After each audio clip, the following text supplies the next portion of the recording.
ಈಗ ನನ್ನ ಹೆಸರು ರಾಮಕೃಷ್ಣ ಅಂತೇಳಿ ಕಾಂಗ್ರೆಸ್ ಪಾರ್ಟಿನಲ್ಲಿ ಸುಮಾರು 85ರಿಂದನೂ 86-87ರಿಂದನೂ ಪಾರ್ಟಿನಲ್ಲಿ ಶಿಸ್ತಿನ ಕಾರ್ಯಕರ್ತನಾಗಿ ದುಡ್ಕೊಂಡ್ಬಂದಿದ್ದೀನಿ.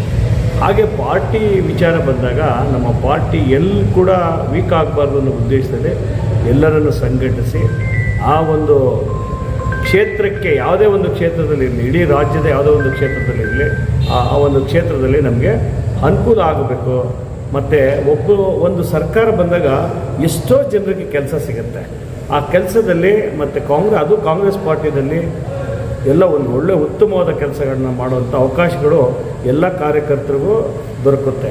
ಹಾಗೆ ಇಡೀ ರಾಜ್ಯದ ಜನರಿಗೂ ಕೂಡ ಈ ಒಂದು ಅನುಕೂಲ ಆಗುತ್ತೆ.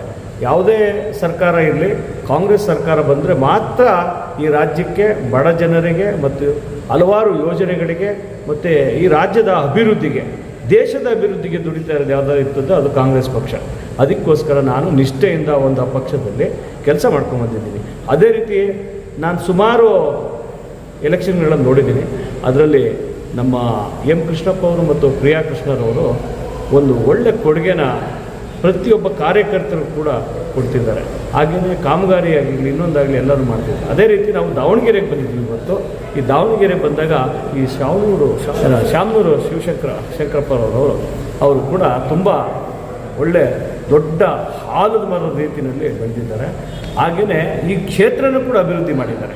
ನಾವು ನೋಡಿದ್ವಿ, ಸಮಂತ್ ಅವರು ಅಭ್ಯರ್ಥಿಯಾಗಿ ಯಾಕೆ ಮಾಡಿದ್ರು ಅನ್ನೋ ಉದ್ದೇಶ ಅಂತಂದರೆ, ಅವರು ಮಾಡಿದಂಥ ಅಭಿವೃದ್ಧಿ ಕೆಲಸಗಳಿಗೆ ಇವತ್ತು ಒಂದು ಒತ್ತು ಕೊಟ್ಟು ಇಡೀ ನಮ್ಮ KPCC ತಂಡ ಮತ್ತು ಪ್ರದೇಶ್ ಕಾಂಗ್ರೆಸ್ಸು ಎಲ್ಲರೂ ಸೇರಿ ಸಮಂತ್ ಅವ್ರನ್ನ ಅಭ್ಯರ್ಥಿಯಾಗಿ ಕಣಕ್ಕಿಳಿಸಿದ್ದಾರೆ. ಯಾಕೆ ಅಂತಂದರೆ, ಶಾಮನೂರು ಶಿವಶಂಕರಪ್ಪ ಅವರು ಆರಿಸಿದಂಥ ಒಂದು ವಿಧಾನಸಭೆಯಲ್ಲಿ ಇನ್ನೂ ಬಾಕಿ ಉಳಿದಿರೋಂಥ ಟೈಮಲ್ಲಿ ಅವರು ನಿಧನರಾಗಿದ್ದಾರೆ. ಅದರಿಂದ ಫುಲ್ಫಿಲ್ ಮಾಡಲಿಕ್ಕೆ ಈ ಒಂದು ಕಾಂಗ್ರೆಸ್ ಸರ್ಕಾರ ಏನಿದೆ, ಆ ಕಾಂಗ್ರೆಸ್ ಸರ್ಕಾರ ಫುಲ್ಫಿಲ್ ಮಾಡಬೇಕು ಮತ್ತು ಬಡ ಜನರಿಗೆ ಒಳ್ಳೇದು ಮಾಡಬೇಕು ಅನ್ನೋ ಉದ್ದೇಶದಿಂದ ಈ ಒಂದು ಸಮಂತ್ ಅವರ ಬೈ ಎಲೆಕ್ಷನ್ ನಿಲ್ಲಿಸಿದ್ದಾರೆ.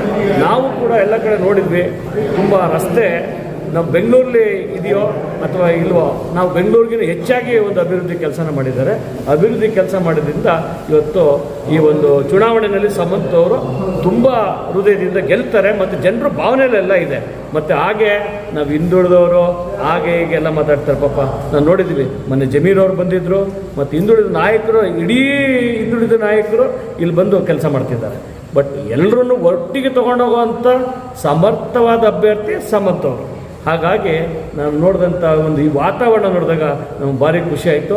ಒಳ್ಳೊಳ್ಳೆ ಕೆಲಸಗಳು, ಏನು ಮಕ್ಕಳಿಗೆ ಎಜುಕೇಷನ್ ಇರ್ಬೋದು, ಯೂನಿವರ್ಸಿಟಿಗಳಿರ್ಬೋದು, ಮತ್ತು ಎಲ್ಲ ಥರದಲ್ಲಿ ಅಭಿವೃದ್ಧಿ ಮಾಡಿದಂಥ ನಮ್ಮ ಕಾಂಗ್ರೆಸ್ ಪಕ್ಷದ ಶಾಮನೂರು ಶಿವಶಂಕರಪ್ಪ ಕುಟುಂಬ ಇಲ್ಲಿ ಒಂದು ಒಳ್ಳೆ ಬೆಳವಣಿಗೆನ ಬೆಳೆಸ್ಕೊಂಡಿದೆ. ಅದರಿಂದ ನಾವು ಹೇಳ್ತಾ ಇದ್ದೀವಿ, ಸಮಂತ್ ಅವರು ತುಂಬ ಓಟು ತಗೊಂಡು ಒಳ್ಳೆ ಗೆಲುವನ್ನು ಪಡೀತಾರೆ. ಮತ್ತು ಮುಂದಿನ ದಿನಗಳಲ್ಲಿ ವಿದ್ಯಾವಂತ, ಬುದ್ಧಿವಂತ ಅವ್ರು ಬೇಕು ಅನ್ನೋ ಭಾವನೆನ ಪ್ರತಿ ಗಲ್ಲಿನಲ್ಲೂ ಮನೆಗೂ ಹೋಗಿ ವಿಚಾರಿಸಿದಾಗ ನಮಗೆ ಆ ಒಂದು ನೋಟ ಸಿಕ್ಕಿದೆ. ಈಗ ಆಪೋಸಿಟ್ ಪಾರ್ಟಿಯವರು ಮಾತಾಡೋದು ನಿಜ. ಯಾಕೆ ಅಂತಂದರೆ, ಅವ್ರಿಗೆ ಹಿಂಗಾಗಿದೆ ಹಂಗಾಗಿದೆ, ಅವ್ರದ್ದೇ ಅವ್ರು ಸರಿ ಮಾಡ್ಕೊಳಕ್ಕೆ ಬರಲಿಲ್ಲ. ಇವತ್ತು ಪೆಟ್ರೋಲ್ ಬೆಲೆ ಎಷ್ಟಾಗಿದೆ ನೋಡಿ, ಎಲ್ಲ ಥರ ಬೆಲೆ ಎಷ್ಟಾಗಿದೆ ನೋಡಿ. ಅದೇ ಮನಮೋಹನ್ ಸಿಂಗ್ ಅವರು ಇದ್ದಾಗ ಸ್ಟಾಕ್ ಇಟ್ಟಿದ್ರು. ಇವಾಗ ಎಲ್ಲಿದೆ ಸ್ಟಾಕು? ಗ್ಯಾಸ್ ಇಲ್ಲ. ಪಾಪ ಬಡವ್ರಿಗೆಲ್ಲ ಎಲ್ಲೋ ಯುದ್ಧ ನಡೆದ್ರೆ ನಮ್ಮ ಇಂಡಿಯಾಗೆ ತೊಂದರೆ ಆಗ್ತಾ ಇದೆ. ಅಂಥ ಒಂದು ಮುನ್ನೆಚ್ಚರಿಕೆ ಕ್ರಮ ಇಲ್ಲದವ್ರನ್ನ ಗೆಲ್ಲಿಸಿ ಏನು ಮಾಡ್ತೀರಾ ನೀವು? ಅದರಿಂದ ದಯಮಾಡಿ ಸಮಂತ್ ಅವ್ರನ್ನ ಗೆಲ್ಲಿಸ್ಬೇಕು. ಕ್ರಮ ಸಂಖ್ಯೆ 3 ನೋಡಿ, ಸಮಂತ್ ಅವರ ಒಂದು ಹಸ್ತದ ಗುರುತು ಕ್ರಮ ಸಂಖ್ಯೆ 3. ಅವರ ಕ್ರಮ ಸಂಖ್ಯೆ 3ಗೆ ಎಲ್ಲರೂ ದಯಮಾಡಿ ಓಟ್ ಹಾಕಿ ಯುವಕನ ಬೆಳೆಸಿ ಉಳಿಸಿ ಮುಂದಿನ ದಿನಗಳಲ್ಲಿ ಈ ರಾಜ್ಯಕ್ಕೂ ಬೇಕಾಗದಂಥ ಒಂದು ಸಮಂತ್ ಅವರ ಕುಟುಂಬ ದಯಮಾಡಿ ಕಾಂಗ್ರೆಸ್ ಪಾರ್ಟಿಯ ಅಭ್ಯರ್ಥಿಯಾದಂಥ ಸಮಂತ್ ಅವ್ರನ್ನ ಗೆಲ್ಲಿಸಿ ಉಳಿಸಿ.